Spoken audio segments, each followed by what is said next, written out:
My name's Dean, and I'm your host. You're listening to The Non-Typical Project.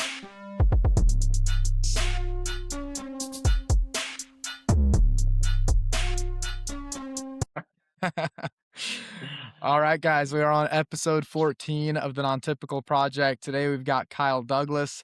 Kyle is the owner of Douglas Archery out of Utah. He is a professional archer competing at the highest level in both indoor and 3D archery.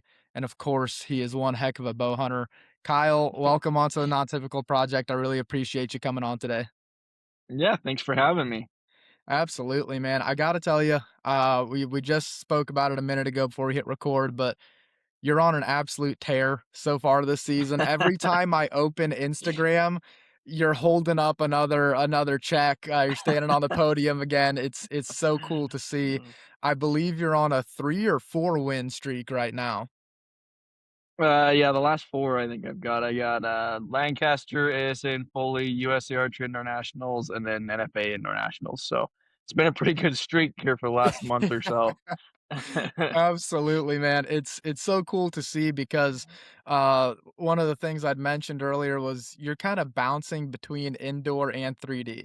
For me, totally different worlds. I've tried both. I can pull myself together in 3D, but indoor, man, I fall apart. How are you kind of bouncing between those tournaments and able to keep your performance that high? Do you have different systems for shooting indoor versus shooting 3D? Or are you kind of just executing the same functions over and over?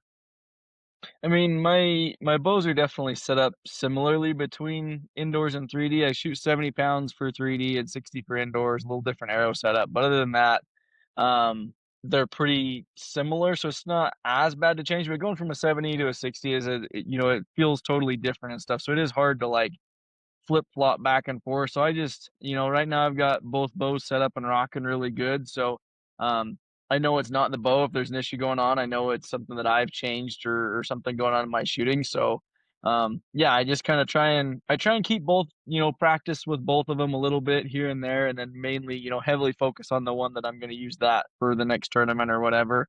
But it's definitely tricky this time of year when we have 3Ds and indoors kinda back to back and stuff, and, like, this week we leave for the ASA, and I get home on Sunday or Monday, and then we leave again for Vegas on, like, Thursday morning, I think. So it's, quick turnaround, have to revamp, get ready for the indoor bow and stuff, but it's just kinda become the normal for me in the springtime, over the last, little while.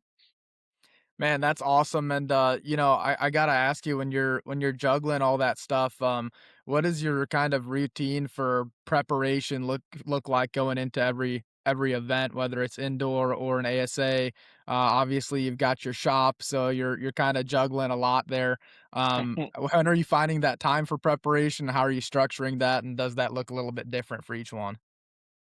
Yeah, so every tournament's a little bit different, but, for me, it's just a lot of early mornings and late nights. That's the only time I really get to shoot because I've got the shop going during the day when I'm at home.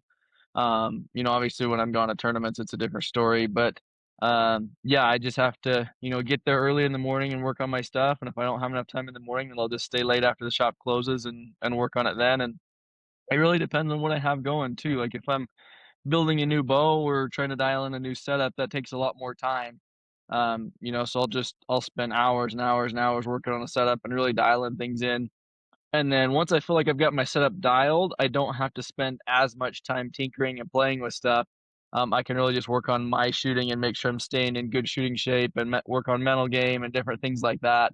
More training and practicing rather than working on gear. So, yeah, it all depends on what I'm trying to accomplish at the moment.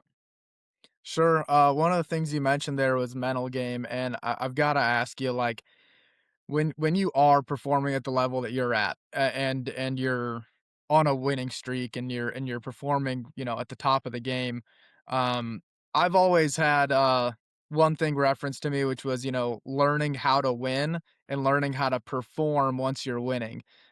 Is that something that you've kind of learned over time, or something that you structure differently, or I guess the better way to phrase the question is, um, I've always had it presented to me like until you're at performing at that level, you're trying to win, so it's always kind of going to that position versus maintaining that position of being at the top there. how do you kinda work around that, and, what does your actual mental game look like when you're going into an event? Yeah, so, to me, a lot of it has to do with confidence. You gotta know going into an event, if I'm, nervous that I'm not gonna shoot good or worried about how it's gonna go, I'm gonna have a hard time. I have to go to every event planning on winning that event. And then, obviously that's not gonna happen every time, but you have to know that your setup's good enough that you've got a really good chance to win every event you go to if you wanna be able to perform at that level.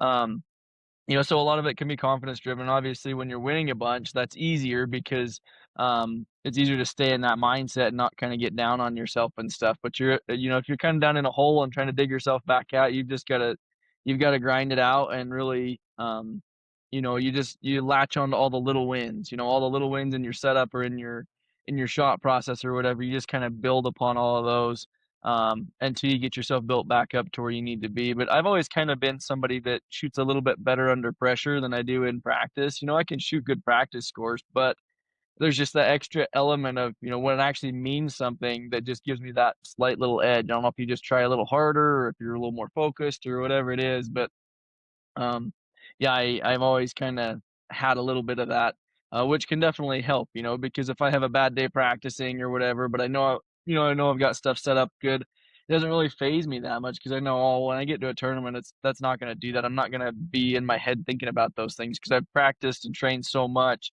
that when I do get under pressure, I kinda know what to expect and what's gonna happen and things like that. And, you obviously still can make mistakes and screw things up, but the more experience you get, the easier it can be to deal with pressure because you learn your body and what happens to you and stuff like that. Sure. Does any of your, system change versus, the qualifier? Like, if you're trying to qualify for a shoot down and you're just going through your rounds, versus when you're in the shoot down, how does that kind of affect your actual game with what you're going for and what you're trying to do? I guess that would really depend on where you're at in the shoot down, if you're coming in the 5th position or if you're in the 1st position. But, are you thinking about that any deeper, or are you just kind of trying to block all that stuff out? Because the shoot down is a very different experience. You're going from, like, if you take Foley, for example, going from outdoors to indoors. Now there's a huge Mhm. audience. How does that affect it? Are you trying to block that stuff out, or are you just kind of present with it? Yeah, so to me, during the round, I'm definitely more relaxed than I am in a shoot off. And I'm sure everybody's probably the same way. But I'm still trying to do the same thing, trying to make the same shots as I would, and I kind of take it arrow by arrow in a shoot off and see what I need or when I need 14s or 12s or whatever it may be, because you can have a game plan going in, but all that might go out the window after the first arrow. You just never really know what's going to happen. Yeah. Um, but to me, I know I'm gonna get a little bit nervous, and I know things are gonna go really fast in the shoot down. When you're out there, when I'm standing back watching other people, like, I can keep track of scores and what's going on, and, this guy needs to shoot that, or this guy needs to shoot this. When you're actually out there, it goes by in, like, the blink of an eye, and so you gotta be kinda ready for that and know what to expect. But I also know that I'm gonna be more nervous. My pin float might open up a little bit. I know I need to pull into my bow a little bit harder than I, normally would, and just different things like that um I've kinda learned about myself and how to kinda counteract, what my body does when it gets nervous. Yeah, absolutely. So when you're going through all that in a shoot down, I noticed in Foley you had Gillingham as your umbrella. What role is Gillingham playing for you there? What's that conversation going on leading up to those last 5 shots of Foley? Yeah, he's my lucky charm in the shoot-offs. We won a lot of them when he's been out there with me.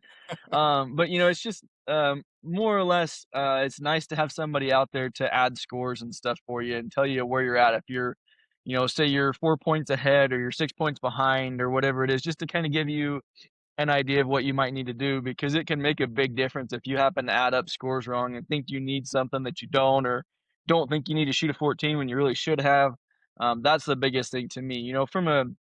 From like a coaching perspective, I don't think any professional level shooter really needs a coach anymore. Like, they know what to do. You go out there and they're not going to tell you anything to do. From that standpoint. But as far as, like, adding scores and knowing, "Hey, so and so just shot a 12 or 14, you need to do this." That's kinda why it's nice sometimes to have somebody out there.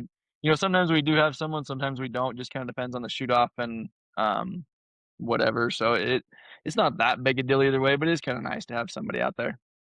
Yeah, yeah, I mean, it's awesome to watch, especially because 'cause you're kinda sitting there and, watching those decisions get made from those guys during the shoot down of which target's gonna go for it, and as soon as you see an arrow somewhere near the 14, it gets a pretty big reaction, we love seeing that as, from the spectator side of things. When you're going through your round leading up to that shoot down, one thing I meant to ask you was, are you very, very conscious of your score, or are you trying to not sit there and add it up the whole time? Because 'cause I've run into a few guys now that are like, "I don't wanna know what it's at, I'm just gonna keep shooting." And they're like, "I know when I'm doing good, but I don't wanna know the number." Is that something that you think is, kind of maybe some overthinking going on there, or is that, a part of your deal too? Yeah, so it just to me, it kinda depends on how I'm shooting because, if I feel like I'm shooting really good out there on the course, I don't really care what my score is or really even wanna know what my score is because I'm just trying to hit every single 12. And if it's working good, I should be hitting most of them. Sometimes if I'm down a little bit and I'm kinda wondering like, "Hey, do I still have a chance to make it or am I out of it or whatever?" It might be kinda nice to know where the score is because, I tend to shoot a little bit better coming from behind sometimes. That kinda lights a little bit of a fire under me. And if I know that I'm, like, just under where I need to be, sometimes that can just give me that extra little push, and kinda make me dig my way back out and climb back up the leaderboard. Where other times it's like, I don't really care, I don't wanna worry about any of that, I'm just shooting good and I just wanna bear down and try and hit every 12. Yeah. And it's great having this kinda discussion with you because you're so far leagues above where I'm at, I'll say that for sure, and, shooting in the professional class and just, like I said, being as decorated as you are in archery, it's great getting that perspective from you on that because man, you can say that you're getting a little nervous during a shoot down all you want to, we're watching you and you're cold as ice out there, man. It's it's pretty impressive. So I love talking to Mm. all the pros about that sort of thing. But kind of a flashback maybe to and I'll use ASA and as an example here because I'm fairly ignorant to the indoor archery side of things.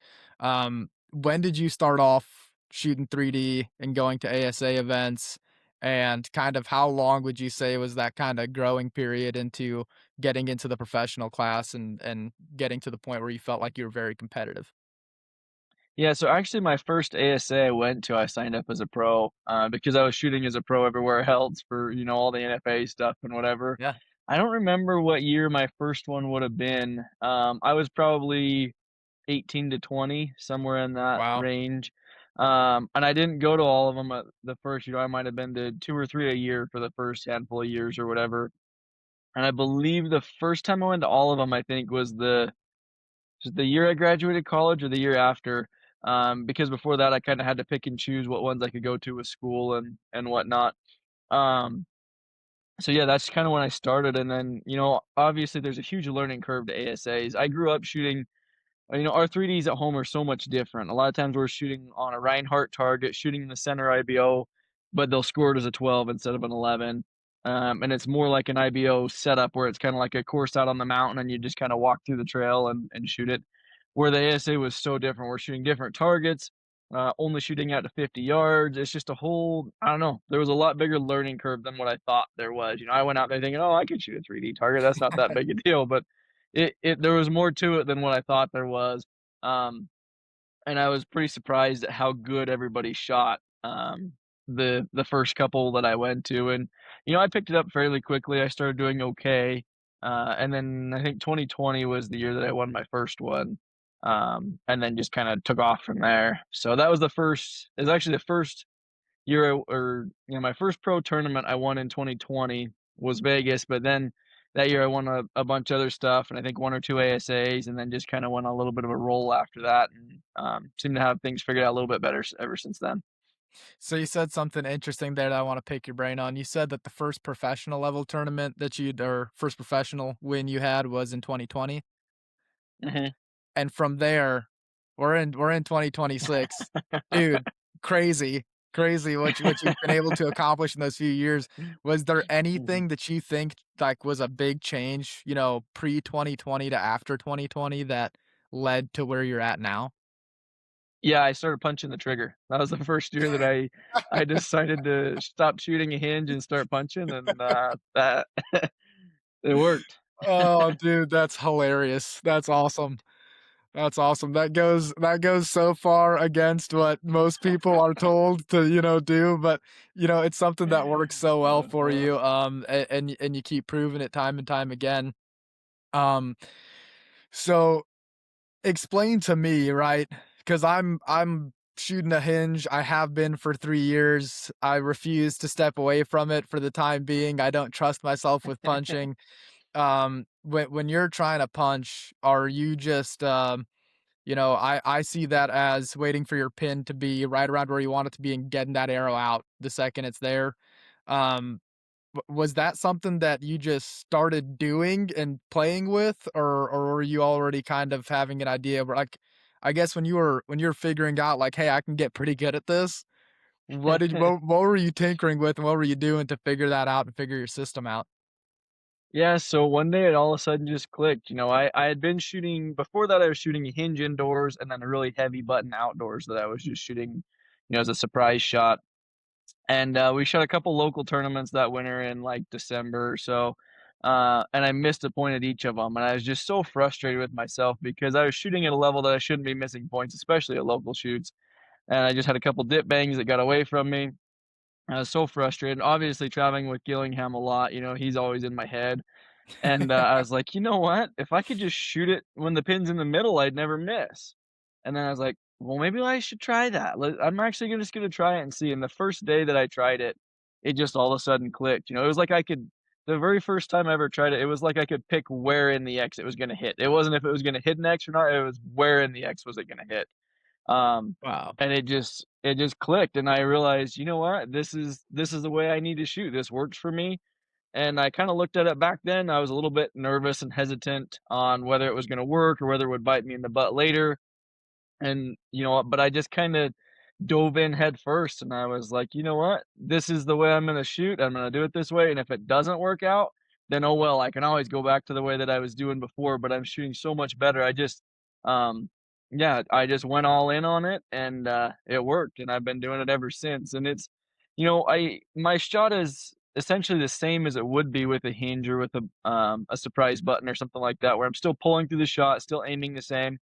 It's just when my brain sees the sight picture that it likes, I fire the release. It's not like I'm, all over the place and all of a sudden it hurry like bobbles up to the middle and wham and slam it. It's just I'm just finishing it basically, just kind of touching it off when I see the sight picture that I like. Yeah, yeah, that's awesome. That gives me something to play with if I ever feel like losing a few arrows, on my end. Do as I say, not as I do. I don't know that I would recommend it for most people, but there's a few of us it works Yeah, for. no kidding. No, no, it's pretty impressive because the guys that it does work for, man, it's super cool to see. Just everyone has their own style, their own thing that works for them, and obviously your style has been incredibly successful for you. So on that do as I say, not as I do side of things, I definitely want to touch on Douglas Archery, and the shop, and kind of a quick little backstory maybe on how you started that off, when that was in your life, and kind of what your image was for it. Yeah, so that actually started I started in my dad's garage in 2019, I believe, that spring. I was working for another shop while I was going to school, and, the guy that owned that ended up closing that one down, and I still needed to make some money to pay for school and whatnot, so I decided, "You know what? I'm just gonna work part-time out of my dad's garage on guys' bows and stuff and start my own little shop." And I was, shooting for PSE at the time, so I was lucky enough they worked with me and let me pick up their line, not have to stock a whole lot of bows. I just had a few little bows and some arrows and stuff and started super small and, started growing it a little bit. I already had a good group of guys around home and stuff that I was working on their bows already at the shop that I worked for. So they just kind of kept coming to me and stuff. And then the county that I live in actually built a big indoor range, and there's a spot in there. They built like a little vendor spot for an archery shop in there. And so they approached me, and when they were building it, and they're like, "Hey, would you be interested in moving your shop into here?" And I went and kind of looked at the plans and all the different things, and I was like, "Yeah, that actually would be pretty neat." So I moved in there in August of 2020, and then just grown it ever since. We're not a super huge shop, but especially square footage wise, we're teeny tiny, and numbers wise, I'm sure we're nowhere near any of the big shops. But We try and do good work, and we do a decent number for how little we are, and it's been good. That's awesome. Is that does that just kind of, a matter of having the, means to be able to work with what your passion was versus, doing something else? Was that kind of the thinking there, or was it just being spending as much time, almost like practice, spending as much time touching bows and working with them as you could? Yeah, so to me, it was just yeah, it was something that I love to do, and working at a bow shop, it's never something I'm like wake up in the morning and oh, I gotta drag myself out of bed to go to work today. It's like what, let's go work on some bows, talk hunting with guys, and it is what it is, kind of thing. And going to school and trying to shoot tournaments, it kind of worked with my schedule, and I could kind of when I first started, it was more by appointment only. Kind of, I think I had a few open days a week or whatever, so it just worked really well for that. And, yeah, I tell everybody it's better than working a real job, so I'd much rather do that than do a real job, so, I've just kinda stuck with it, it's my passion, I love to do it, and, yeah. Man, I love that story, especially given your background in the shop. Do you, because I can speak for, in my area, there's really only one shop around this area that'll do anything really related to target archery. I imagine for your shop, that's maybe a little bit more present just given your background, or is that something, I guess with your shop, how much of that focus is on target archery? How much of it is hunting traffic? I imagine the hunting traffic's a lot higher. But do you find that there is a lot of target archery support in your area for that versus maybe some other parts of the country? Yeah, so, obviously, a gigantic majority of all of our customers are bow hunters that don't do a whole lot with target archery.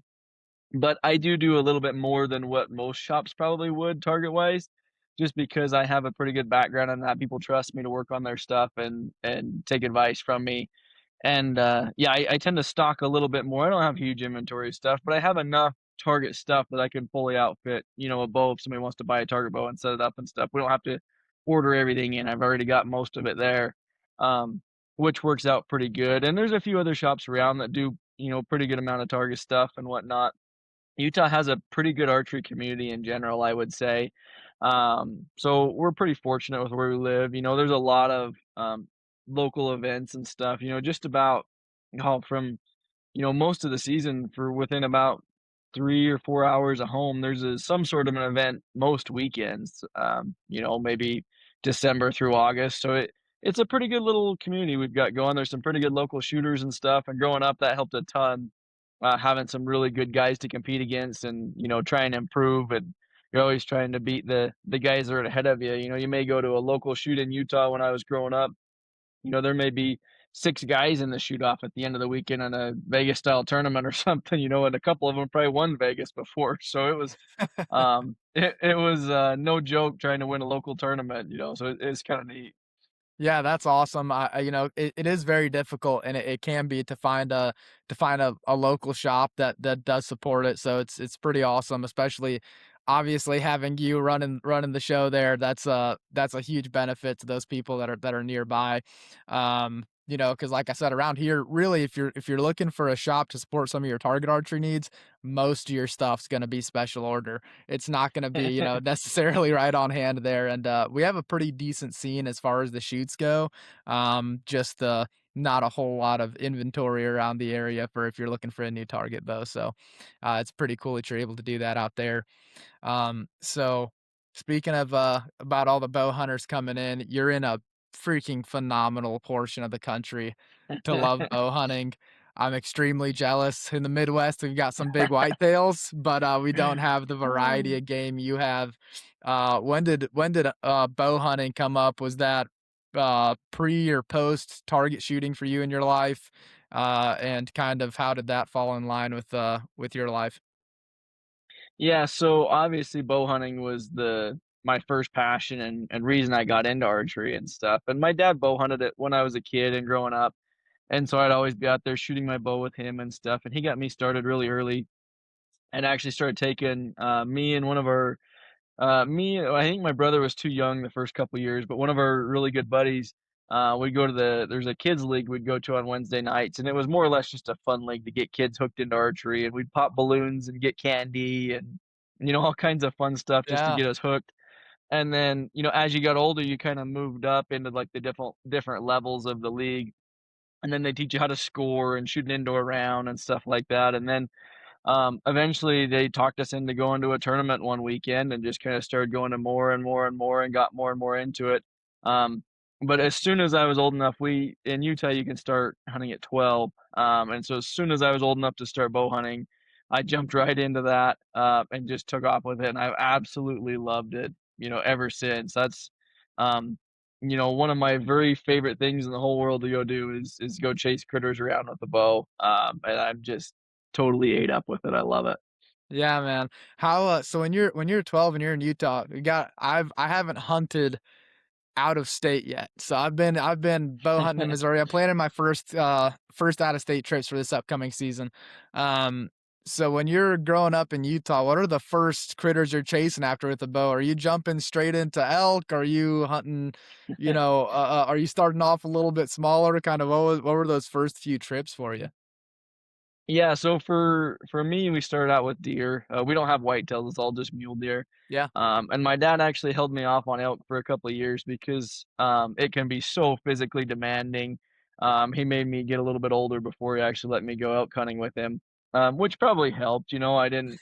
I maybe enjoyed it a little bit more once I Yeah. realized that maybe the hard work might be worth it or something. But yeah, started out chasing deer. And, we had a pretty good spot as a kid, maybe an hour or so from home that we'd run up and just every single weekend, we'd be up there chasing them and just having a blast. Made plenty of mistakes as a kid growing up, missing deer and screwing up stocks and, you name it, we screwed it up between me and my brother, and my dad was always just there helping and, doing everything he could to get us going and help us be successful and stuff, and then, yeah, just kinda graduated from there, got into chasing elk, and then we started going to some of the surrounding states and then getting as many tags as we could scrounge up, and just had a blast doing it. Man, that's awesome. I've got, in a lot of ways, I think for most people they start off bow hunting, get into target archery later, and for me it was a thing that just revolved around I wanted to be a better bow hunter. I wanted to shoot better. I'm like, okay, I want to go Uh-huh. from being all right with my bow to really being able to put on the distance or be more consistent, when I'm in the field. Um, so I've gotta ask you because 'cause it's been burning in the back of my head since you said it. Are you shooting the same release and punching it on animals too, or are you switching up your game when you're after a live target? Oh, yeah, I punch even more on animals, that's even you gotta do it faster in that situation, Yeah. but I actually go to I shoot a thumb button for target archery, I shoot a wrist strap for hunting.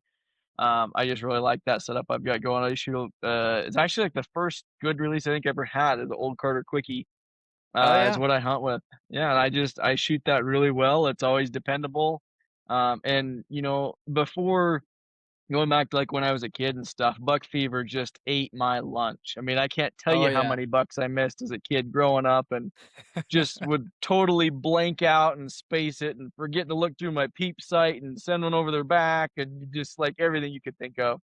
And everybody would make fun of me for it because, even by the time I was, 15, 16, like it was still happening bad. And I was Yeah. just struggling to kill animals. And I'd usually shoot something, but I might miss 2 or 3 first before I got one dead. And then, um, yeah, once I started to shoot better, obviously, I was hitting the animals better and stuff. And then once I started punching, it just seems like I have a lot more confidence in myself in a hunting scenario because things are going fast, the environment's always changing. Sometimes you have really long shots or in the wind or whatever, and I feel like I just have a way better chance of making a good shot, on an animal when I can control exactly when the release fires versus, if I'm trying to aim on a deer at 80 yards, 30-degree slope, and it's a little bit breezy, I don't want that release to fire right on a wind gust and shoot him through the guts or something. I wanna, wait until it kinda my pin settles where I need it to and send it off. So it's helped me a ton just having that confidence and knowing that I can make the shot on the animals when I need to. Yeah, yeah, that makes a lot of sense actually, and, it's funny you bring up buck fever because when I started off, shooting 3D and getting into the ASA events and stuff like that, I had this conversation a little bit with, Paige Pierce when she was on, but I am 1,000 times more nervous shooting at an event with people watching me than I've ever been shooting at any deer ever. Like, I can go like, I think back to my buck in September, and it's like, yeah, I was able to draw back on him, no worries, let that shot fly. But dude, you put me in front of, a couple 12 rings and a group of guys right behind me, and it is in my head bad. Uh, so, d for you, what are your nerves kinda based around? Are you more on the animal side or more on the target side? For me, nerves are way worse on animals than on targets. Well, I guess it's a different kind of nervous because in a target or a competition scenario, to me, it's a controlled environment. I expect to get nervous. I know it's going to happen. I know kind of how to deal with it, and that's just kind of the norm. Where in a hunting scenario, it's more of like, hurry, it's going to happen right now. He's going to get away. Hurry, hurry, shoot, shoot. Yeah. And that's what like, that's when I get in my head as if I start rushing the shot too much. So I just have to realize, okay, just settle down, make a good shot. Like, it's impossible for him to get away if you make a good shot. So just settle yourself down and make a good shot. And as long as I can do that, things tend to work out pretty good. But if I don't, take that second and calm myself down, it can be tough. It's funny because I think that hunting is the more controlled situation. Because if I miss a 12 ring, everybody knows, but if I miss a deer, nobody has to know that I even saw one that day, It's I control that outcome a little more. That's true. Yeah, I guess you just never tell Yeah, nobody it didn't happen. if I let an arrow fly at a deer, it's between me, God, and the deer, you know what I mean? But if I take a 5 in the lower leg because I dip banged the crap out of my bow, everybody knows it. We're putting pen to paper on that, man. That's my That's problem. funny. It's the, social consequence of it. I gotta work on that for sure. But, man, you had a pretty bang up season this year too. I saw it looked like you took, if I got this right, you took an elk in October, right? It would have been like the very end of September. Yeah, it was like Very second to end of last day or September. last day of the season. Mhm. So, Yeah, so I shot tell me about that, and that a then I little shot bit. a yeah, so that was kind of a different season for me last year because my dad and my brother drew some really good tags, and so I kinda based my fall off of dedicating a bunch of time to help them with their tags because they were pretty special, and then, just hunted around that when I could. So we started off, opening week in Utah. My brother had a really good deer tag, so we hunted that first week, scouted all summer really hard for his deer. Um, and then he ended up shooting a really big deer on that tag, like the Nice. 5th day of season or something. So, yeah, then I actually went up to Idaho after that, and I think I spent the first week or so up there. Kinda struck out, got really close, just about killed a bull, never did seal the deal, and then I had to leave and go. My dad had a tag done in New Mexico, so we went down there and hunted that one, and had to go to a tournament in between, came back, and I had, like, a couple of days of season left, and I just couldn't take it. I had to get back up there and give it another go. So me and my wife loaded up the truck and headed up to Idaho, and I ended up killing that little bull. It's kind of a bummer I didn't have enough time to try and shoot something decent, but I was gonna run out of elk meat this year if I didn't put one in the freezer, so Yeah. that little bugger came walking out and, made the decision, "You know what? It's either this one or probably not kill one this year, so I'm gonna fill the freezer with him." And so went ahead and shot him, and then, yeah, I came home, and then my dad had a moose tag I in saw here in this Utah. post. I saw this post for Yeah, sure. so Looks like a we cool spent hunt. a ton of time, tons of time chasing moose. I think I was close to almost 3 weeks, right around 3 weeks, every Holy morning cow. and night before and after work, looking for moose for his tag. And I think between me and my brother and my dad, we looked over somewhere around like 50 bulls or over 50 different bulls before we end up shooting the one that he did. So we just put a ton of time into that. And then after that was all done, I end up, I wanna say I had a few days here at home, for deer, went to a tournament over in the Netherlands, came back, and then had a few more days, ended up killing my deer here at home. I shot a half decent buck, nothing too special, but, a little bit older deer, kind of a whiter, little bit crab claw kinda buck, but, yeah, it was a nice deer and then kind of a fun hunt, so it was a good season, I spent a ton of time out in the mountains, and we knocked down some pretty cool critters this year.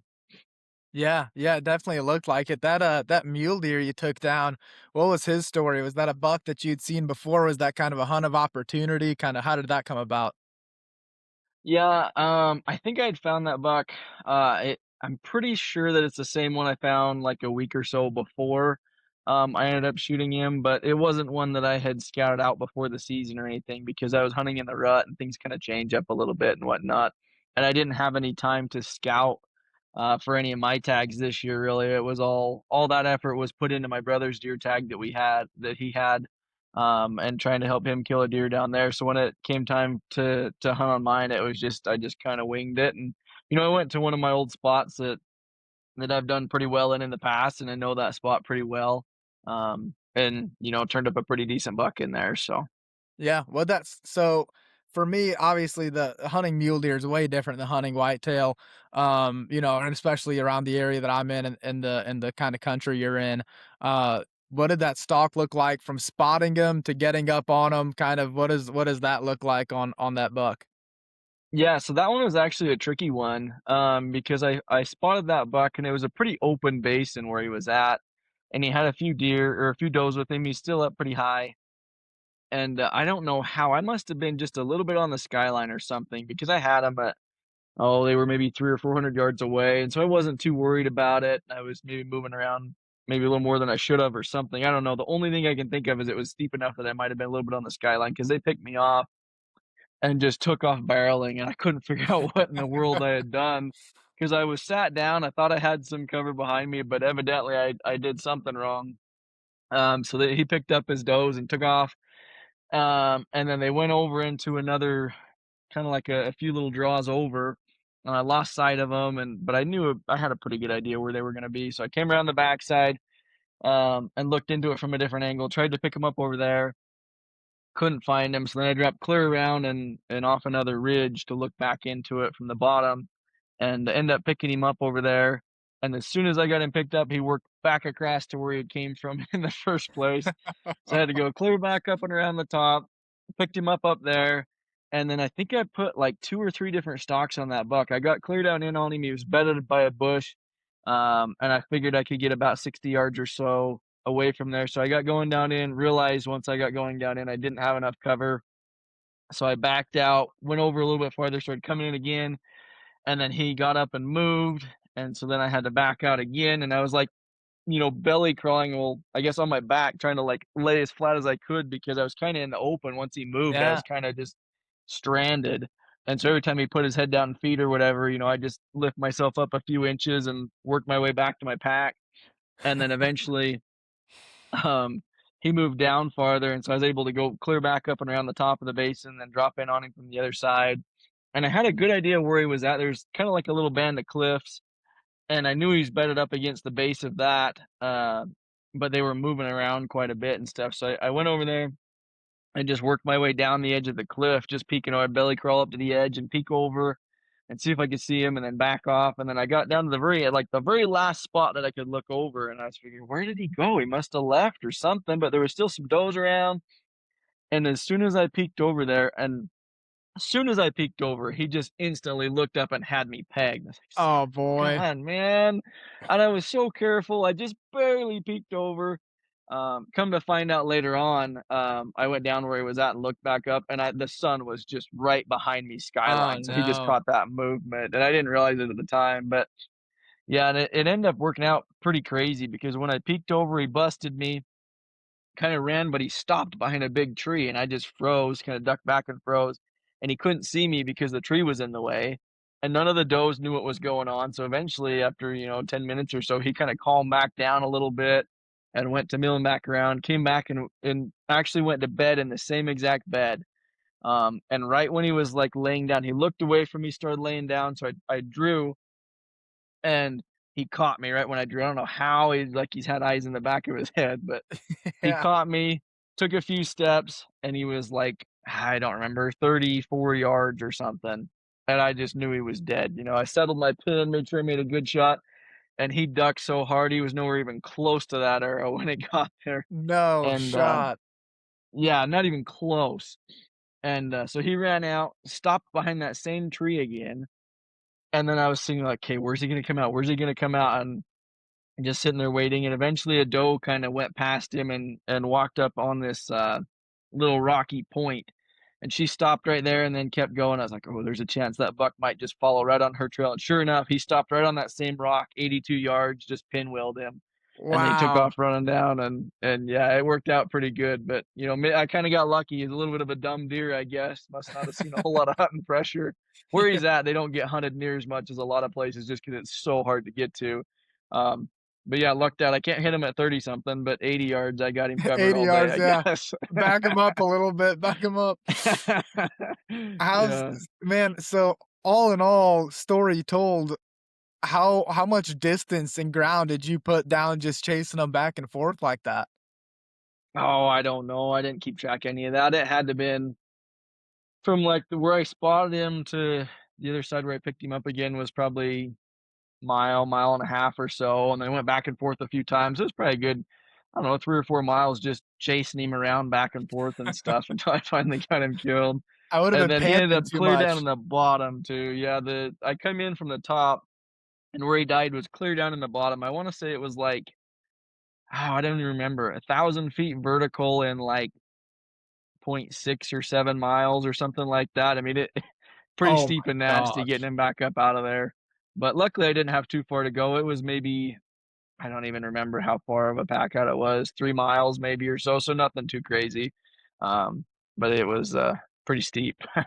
Man, that's wild. I'll tell you what, being pretty used to hunting flat ground in the Midwest, I'd be huffing and puffing too much to even crack a shot off. It's not happening. I'm gonna have to get in some shape before I go chase muleys. I'm hoping to chase some mule deer this upcoming season. That's one of the out of state trips I'm looking to take and just kind of go experience that because I always get told about how much fun it is going out there and actually chasing them. So like hearing a story of even like stalking the same deer 2, 3 times, it's like, dude, if I bump a whitetail out here in a swamp or in a river bottom, I'm not gonna see him again. You know, I can't, I don't have the line of sight to see him. Yeah.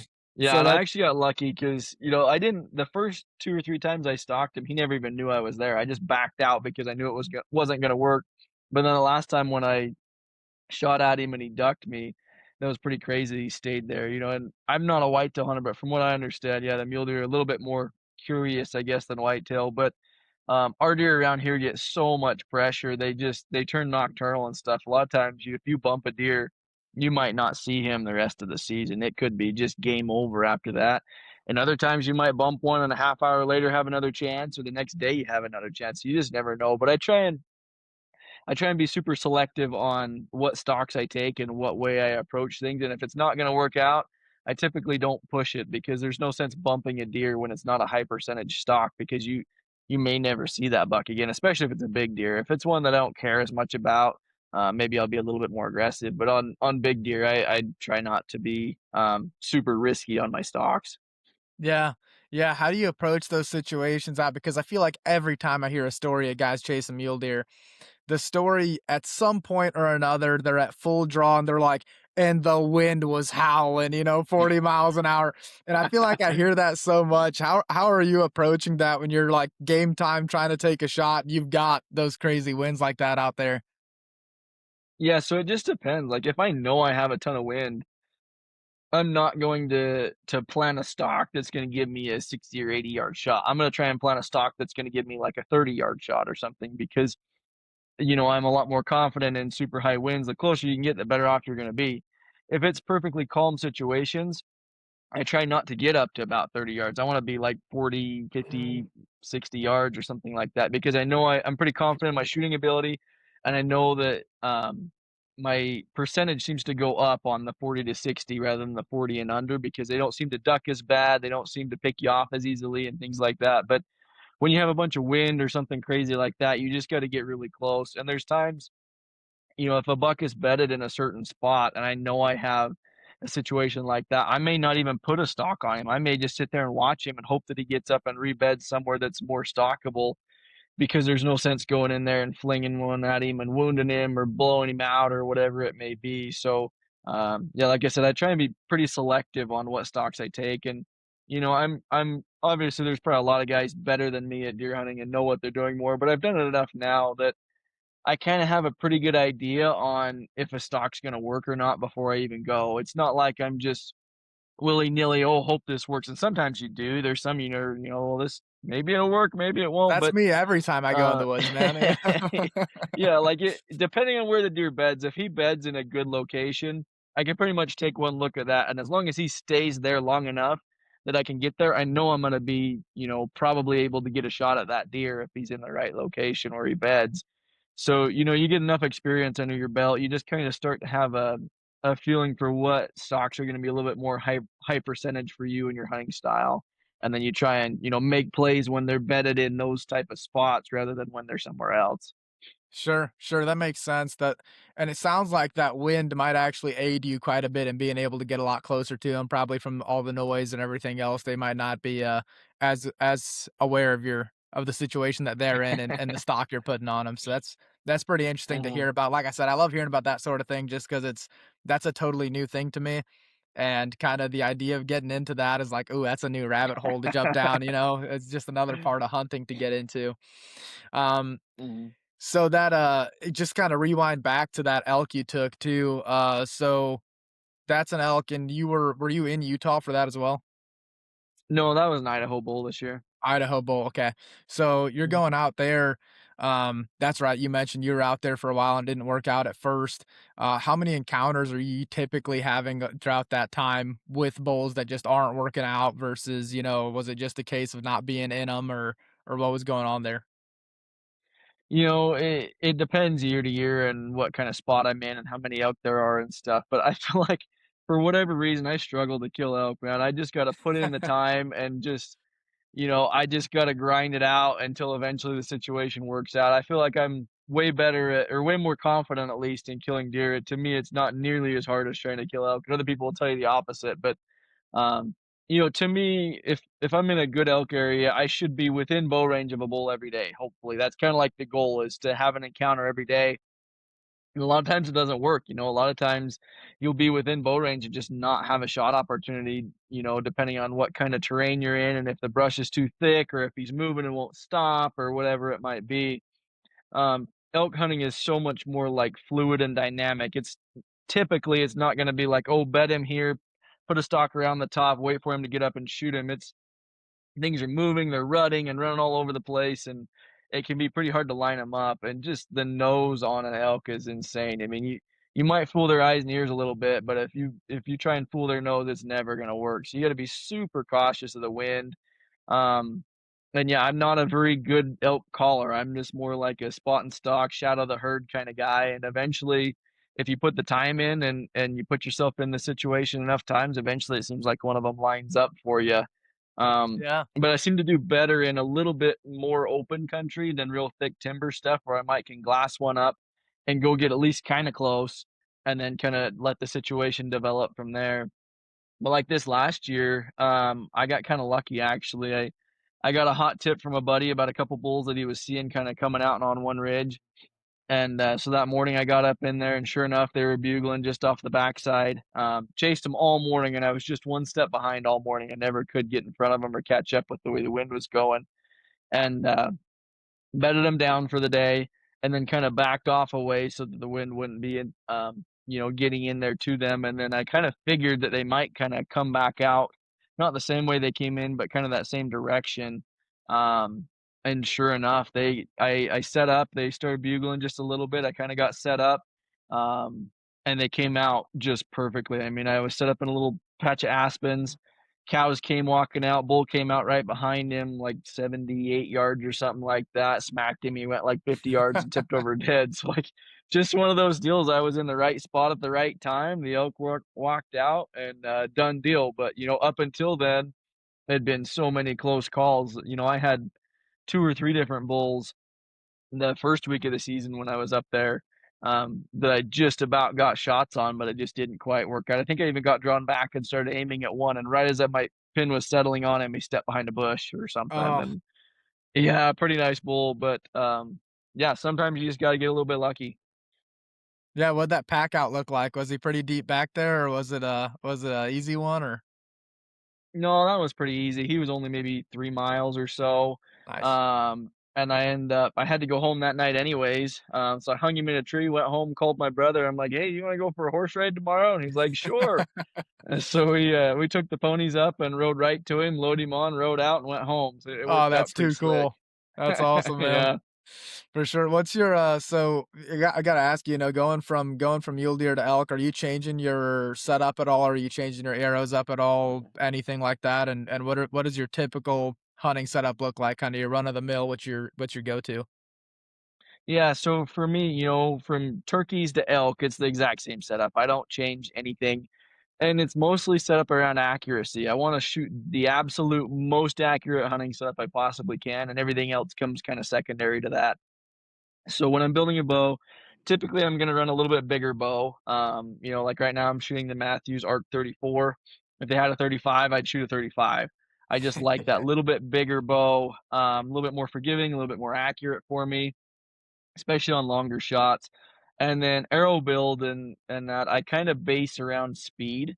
So I wanna have a pretty good speed out of a hunting bow, but still have a, somewhat heavier arrow to carry through the wind and things like that, so I'm not drifting around as much in the wind. So at my draw length, I'm typically running 80 pounds, 80 to 84 pounds or whatever the bow comes in at. Sometimes I'll twist up the cables to get just a little bit out of it. Sure. 28-inch draw. So for me, on an 80 pounder, I'm trying to run like 305 to 320, somewhere in that setup, depending on how fast of a bow it is. I want to say, oh, I can't remember what I'm shooting right now. Off the top of my head, I want to say it's like 311 or something with a 430-ish grain arrow, give or take. Which is a pretty good setup for me. I wish I could go a little bit faster, but I really like that arrow setup. Um, and it shoots really well. That's with the gold tip Pierce with the 55 grain titanium half out in the front of it, 100 grain head, and it seems to shoot really well for me. And the speed factor, I'm not a crazy speed freak, but speed means accuracy to a point in a hunting situation for me because if I'm shooting over 300 for a second, and say I range a bull at 60, he takes 2 steps, now he's at 62, not that big a deal, still gonna kill him. If I'm Yeah, shooting like 260 and, say I'm shooting 260, 270, 2 yards at 60 is a way bigger deal. Now I might huge potentially deal. wound that bull rather than kill him. So there's a big factor, in a hunting scenario, I can't tell you the last time that I ranged something, put my rangefinder down, set my sight, drawn back, and shot without something changing. There's always something moving Absolutely. and going on. So I'm trying to build in the most forgiveness that I can. And like I said, I don't wanna go too fast. I mean, I could shoot 320, 330, but then my arrow would be crazy light, and if I get in a little bit of wind or something, it's gonna drift way worse. So I'm just trying to kinda find the happy medium between, what's gonna shoot really accurate for me, and also have enough range forgiveness in there that I can make a little bit of an error and still be okay. Yeah, yeah, makes total sense. Do you have a preferred broadhead you've been using lately? The last few years I've been shooting a beast, and it seems to do pretty good. I always like a mechanical. Absolutely hate fixed blades with a passion. Mostly from an accuracy standpoint. Accuracy and wound channel. My thought process is number one's accuracy. If I hit him where I'm supposed to, I could almost be shooting a field tip and still find them. Agreed. So number one is accuracy. No matter what, if you hit them where you're supposed to, they're pretty well done. So that's why I shoot a mechanical for that, because they're always gonna be more accurate than a fixed blade is, just because there's less exposed blade, less surface area on the blades to plane off. Second thing is I like a mechanical because I get a big hole. I feel like if I happen to goof up and make a bad shot on something, my chance of recovering it with a big hole is way better than it is with a little fixed blade hole. Minus the shoulder. If I hit something in the shoulder, that's the only place on the whole entire body that I would rather have a fixed blade. If Yep. I goof up and hit one in the guts or anywhere else, I want a huge mechanical putting a hole through them. And I feel like, it may be a little bit controversial saying all that stuff, but to me, I would rather have an entrance hole with a mechanical and not get a pass through than a pass through with a little bitty fixed blade. I feel like I get more blood on the ground if I have a giant hole and the blood just pouring out than two little bitty holes that try and seal up on you. And to me, you're always guaranteed an entrance hole. You're never guaranteed an exit hole. You may hit the offside shoulder or whatever it may be. They may duck and absorb some of the energy in the arrow. So I want that entrance hole to be big and get a lot of blood spilling out on the ground and have a lot better chance of recovery that way. I couldn't agree more. That is almost to a T exactly how I go about setting up everything. This last year, I was shooting the Lift 33 at 83 pounds with Pierce Tours and a Beast. And I think I'm at 31 and a half inches of draw, so I think I was pushing 314 to 316 somewhere in there. Then my arrows come out to like I want to say they were like 488 grains, somewhere in that neighborhood there. So pretty well aligned there, and I couldn't agree more. For me, the uh, gosh, I don't remember the last time I didn't get a pass through on an animal with an Mhm, expandable, and on top of that, I've found myself, over the years drifting further and further away from that shoulder anyhow when I go shoot one. I used to be the mhm, tuck it in as tight to that pocket as I can guy. And then, over time, I'm like, man, it doesn't take a lot to end up knocking mhm. into that front shoulder. Whereas if I back up to the third or fourth rib, I'm still well in the lungs. So I found myself drifting a little bit further away from that shoulder as the years go on. I find that to be a much more forgiving aiming point and somewhere that puts them down just as quick.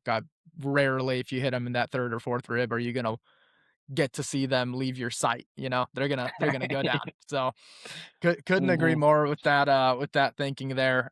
Shot placement's kind of everything. No matter what you're using, and it's for those oopsie moments, where something does happen or they take a weird turn where, yeah, Mhm. I want the biggest hole I can put in that animal. I want them to, that internal hemorrhaging to kick off really quickly and for it to be lights out. That's kind of best case scenario there. We're getting pretty close here. You mentioned you're gonna be heading off to the next ASA event here.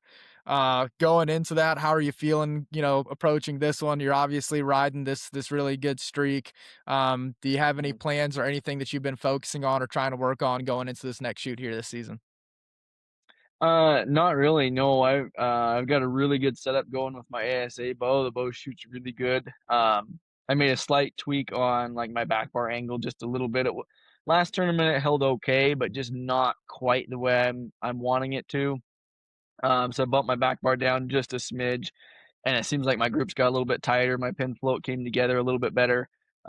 Super happy with my setup. I've, obviously been working on my shooting, and I'm always trying to improve that and fix things that I tend to have, going on. It seems like no matter what I do, through practice, I'll work on something and then something else, and then eventually the first thing that I was working on a couple weeks ago is back to being bad again because I forgot and was dumb and just so it's like a continuous cycle of trying to get better. I never shoot just to shoot. Every time I'm shooting, I'm training and I'm working on something. I have something I'm trying to get better at. And then for whatever reason, I feel like I just can't ever learn from my mistakes. And it's like maybe I was working on my grip on the release or something, and then slowly it just morphs on me ever so slightly and then I realize, "Oh, hey, dummy, you're not grabbing your release the way that you're supposed to," and then all of a sudden your groups just come right back to how they need to be again or whatever.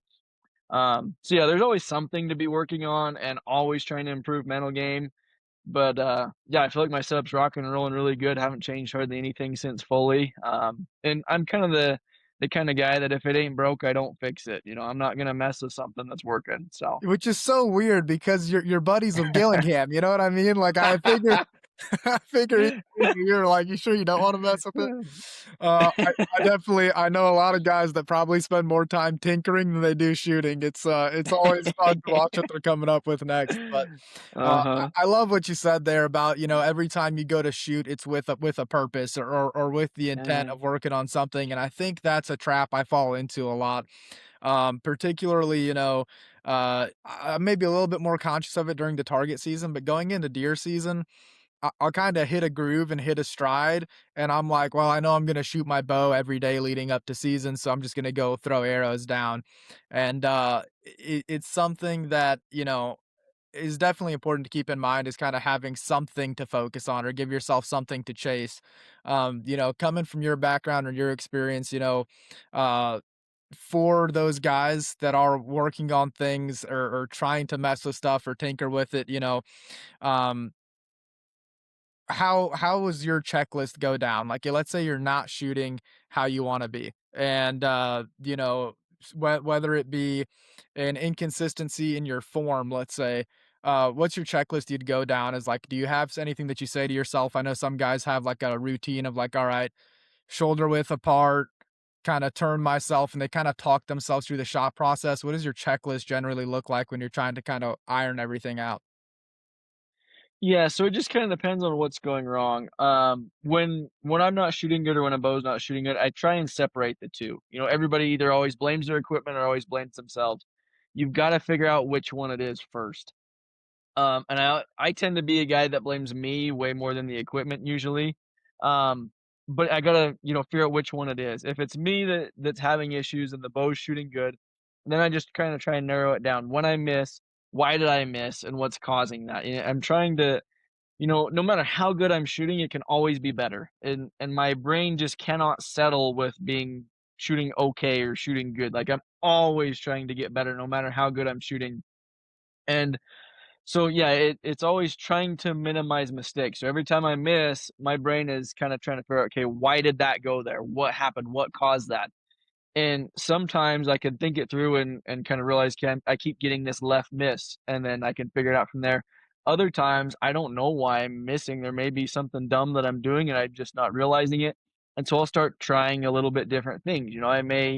I may set my grip just a teeny little bit different, or the way I relax my forearm or my hand might be a little bit different. Sometimes I'll get too tense up in there, or maybe I'll catch myself digging the string into my cheek, or maybe I'll notice that I'm not centering my peep as good as I should be, or paying enough attention to my bubble, or just different things like that. Maybe I'm not engaging my back the way I should be and pulling more with my arm than my back, or so if it's something that I kinda know what the cause is, and typically I pick up on things pretty quick. I've been doing it long enough now that I kinda tend to pick up on my errors pretty quickly. But if it's something that I just can't figure out, I just keep trying little things until I kind of find the problem, and then I can really dig down and fix that issue. So it's just a little bit of trial and error, I guess. Yeah, yeah. No, I asked the question poorly and you answered it perfectly. I love that. Because that's something that I've been kind of going through the motions of so far this season. Because one of the things that I continuously struggle with is um kind of figuring out if it's me or the bow all the time. A part of that is I'm shooting unknown distance. So when I sit there and a shot doesn't go where I want it to, I'm like, okay, was that me or the number? Was it the bow? Was it the number I picked? I'm not sure. Sometimes I'll kind of get that. So that's like one more element to play with there. But more often than not, I'd say a lot of it's me. I think one of those things I particularly struggle with, and I don't know if this is something that you get to see a lot just through the shop or whatever else. So I do have a pretty long draw length at 31 and a half. But then I also tend to high risk the crap out of my bow. So like the only thing that's been able to solve that problem pretty consistently for me is I actually use Gillingham's 12 degree and that, super aggressive angle on the 12 degree, but it's just what fills in my palm. Mhm. So that's something that I notice is pretty much if I'm shooting bad, the first things I look at are where was my front shoulder at, and was I dropping it or keeping it too high, and then my grip. And that's something I've been trying to iron out pretty much since Foley. Trying something just get that out because as soon as I start shooting inconsistent, it's one of those two things for sure. Yeah. Yeah, and, I'm the same way. I always have some tendencies when things go wrong. It tends to be a handful of some of the same things I always struggle with, but when I do get something like that going on that's causing me issues, and I know it causes me issues, I'll just go back to the basics, and I will shoot and only work on that thing, and I could care less how I'm shooting or where I'm hitting or what's going on. I'm only working on, like, say it's my grip, I'm trying to make the most perfect grip that I possibly can every single shot, regardless of where it hits or what's going on, and only work on that thing until I feel like I get that nailed, and then things all start to kinda come back together slowly again, versus just, sometimes people will get in the habit of, like, they'll be shooting, shooting, shooting, "Oh, it's not going on. Oh, dang, it was my grip," or this or that or whatever, and then they'll fix it for a few shots, and then it'll go bad again. To me, when I get home, say at a tournament I had an issue with something or something, when I get home, I'm gonna grind it out and shoot for hours and hours and hours and hours, just focusing on that one thing until I can get it perfect, and then start bringing back the aim and the shot process and all the other stuff kinda back into that and kinda make it together as a whole again, but, yeah, that's kinda what I do, is I go overkill on that one thing trying to fix it and then kinda back out from there. So you'll almost burn whatever that issue is. You'll find the solution and fire enough arrows the way you wanna be just to burn that solution in until it's habit. You're basically trying to force it into Mhm. being a habit once you identify a problem, they're trying to fix it. Yeah. Exactly, yeah, I wanna Yeah. do it enough that my muscle memory gets reshaped to the new form style or whatever I'm trying to change, and then it becomes a habit at that point, and I don't have to think about it anymore. Yeah, yeah, that's awesome advice, especially because, I feel like archery is one of those things where, like, I know for sure, back, I can think back 5 years ago, I had some horrible habits, but I developed them and I kept shooting that way, and I would figure out a way to make it work, and I just never fixed the bad habits, and really it took target archery. Like I said, I got into it to hunt better, to be a more consistent shot in the Mhm. woods. And it took that to break a lot of those bad habits and to, slowly progress and get better at it. So, yeah, burning it in like that and just putting a bunch of repetition through trying to fix a problem, with no regard for what your arrows are doing downrange is pretty awesome. It's something that I'm gonna have to for sure work on coming up here. So we've got the next ASA coming up. You got a pretty full season full of that. Do you have anything you're looking forward to with this next hunting season coming up? Any trips already planned? Anything on your mind as far as that stuff goes? Yeah, we've got some pretty cool stuff hopefully coming down the pipe this year. My dad and one of his good friends, cross our fingers, hopefully should draw a pretty good elk unit in Colorado. So that's kinda like my September plan is kinda out there with them. That's kinda like the main focus of my September this year is trying to help them kill a couple bulls out there. If they hopefully they'll get the tag, it's never a guarantee, but they got Sure. they got the points, so hopefully they should get that. And then in October, I'm actually going over to Kyrgyzstan. My father-in-law is doing a Marco Polo hunt over there. So I'm gonna Nice. kinda tag along with him and help out on that hunt and kinda go experience and see what that's all about over there, so that'll be That's a pretty cool awesome. adventure, and yeah, and he's gonna attempt to kill it with his bow, we'll see if it works or not, but, it'll be pretty cool if we can get it done over there. Yeah, yeah, that sounds like an incredible trip, man. I'm excited to see what comes out of that. Kyle, I got one more question for you here, man. I kind of try to leave this open ended. I try to be pretty good about asking the guests this. If there was one piece of advice that you'd give, whether it's hunting related, archery related, or otherwise, what would that one piece of advice be to anybody listening? Like I said, it can be archery, could be hunting. Pretty much your choice there. I don't know, I guess something that would apply to, like, hunting and target archery or just anything archery in general, that I think holds a lot of people back is they will tend to have an issue going on, whether they're screwing up on stocks or whatever on a hunt, or whether they're making bad shots, and they have a hard time kinda taking a step back and looking at themselves and like, "'Kay, what's going on here? What's causing this problem, and how can I fix it?" You see a lot of people that just need, kinda get in that thought process of, "Oh, I just need to shoot more. I just need to shoot more. I need more practice. I need more stocks, more opportunities." Where instead, if you could just take a step back and kinda, not be afraid to get a little bit down and dirty with yourself as far as, like, break down those walls and figure out the root cause of whatever the issue is that you're trying to fix, and be able to self-analyze and realize what the problem is and then come up with a solution to fix it. To me, that's what it takes to get really good at anything and to perform at the very highest levels. That's what you see. You don't see hardly anybody, in the target archery community. There may be a few here and there that get coached to a professional level. They may have coaches helping them along the way or showing them things here and there, but most, if not all, professional archers got there because they could just be able to self-analyze, realize what's causing their issues, and being able to fix that and kinda work on that, not just doing the same thing over and over again expecting different results, and I think that happens a lot in the hunting world too. If I screw up a stock on a deer, I'm gonna try not to do that again. I'm gonna look at it and be like, "Well, okay, what did you screw up, and how can we not do that next time? Because it sucks when you do that." So, yeah, that's my biggest advice that I can give anybody trying to get better at archery or hunting. Yeah, yeah, self-reflection on all those things and being able to do that. Mhm. You know, for those guys that might be working on that, and maybe they don't have the experience level or the knowledge that you do, when they notice something isn't right and they're not sure if it's them or the bow, in kind of a simple way, how would you how would you guide them into trying to figure out or diagnose their problem or kind of go through trying to figure out if it's them or the bow or do you have any kind of strategy that you would tell them to employ to figure out which one it is? Yeah, so that's kind of a tough one where if you don't know enough about your equipment to try and decipher the difference between the 2, I would always lean more to the archer than the bow. Yeah. Because if you take a bow that's tuned terribly, put it in a shooting machine, it's gonna shoot the same hole every time, even if it's way out of tune. Because the bow's a machine, it's gonna repeat itself unless there's something crazy going on like arrow like vein contact or something like that that's not Yeah. repeatable. The bow's gonna repeat itself. So work on yourself way more often than you work on the bow.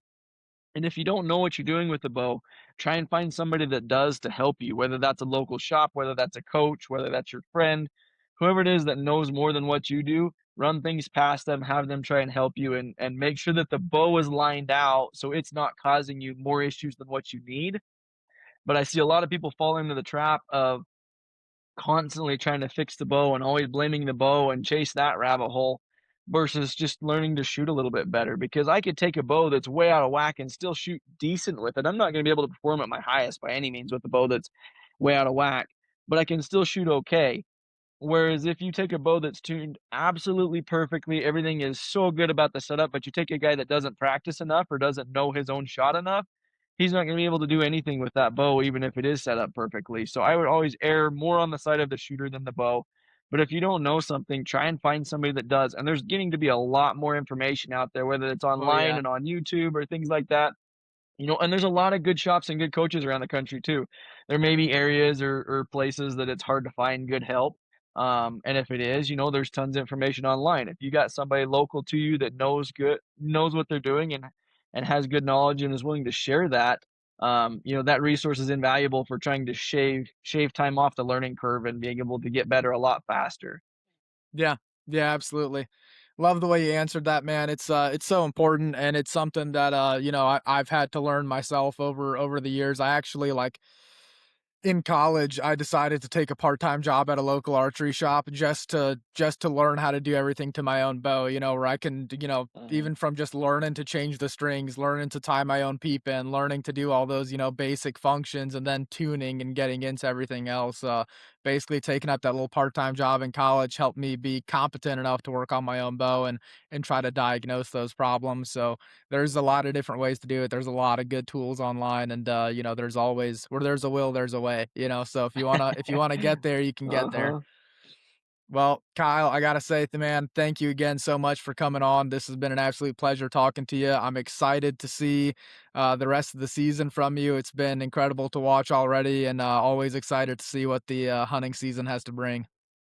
Yeah, thanks for having me. I'm looking forward to what we got going on this year and see what the rest of the season brings. Absolutely, man. Well, good luck out there. I unfortunately won't be at the next event, but I'll be in London, so hopefully I'll be able to catch up with you there. Cool. Yeah, I'm sure we'll say hi. Absolutely, man. I'll see you. Alrighty. Thank you guys for listening to today's episode of the Non-Typical Project. If you want to check out our special guests, their social media handles are located in the episode description. If you want to keep up to date with the Non-Typical Project, you can search the Non-Typical Project on Instagram. You can also head over to the main page of the podcast to see all currently available episodes with a new episode every Friday. To keep up to date with me, you can find me on Instagram. My Instagram handle is Dean_Hunts. And everything will once again be down below in the episode description. Thanks again for tuning in, and I'll see you next time.